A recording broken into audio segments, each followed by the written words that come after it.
A to ve věci té, že délka řezanky a rozmělnění té hmoty, když jsem tam si uvědomil ten rozdíl v ekonomice, potom v tom zisku mezi 10 a 8 mm, anebo lépe řečeno mezi 10 a 6 mm,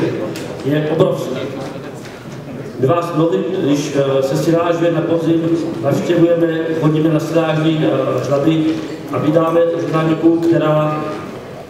zejména pro ty bioplynové stanice neodpovídá těm požadavkům. Doufám, že si tady uvědomíte, o kolik peněz se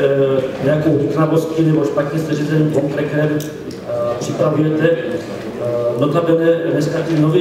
nové řezačky, které přichází do praxe, už mají automatické nastavování řezanky podle sušení, to je obrovská výhoda,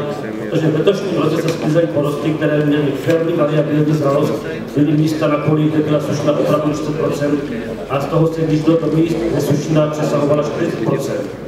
A pak, když se řezalo všechno na délku řezanky 10 nebo 12 mm, bylo to určitě špatně, protože z těch míst, kde ta kompozice byla už podeschlá nebo hodně zralá, tak se to potom není možné udusat vítězný vzduch a jsou s tím velké problémy. A v konečném důsledku to představuje velké finanční ztráty, protože ta kompozice je plodina, která má velké objemy výnosu a z každé té tuny, z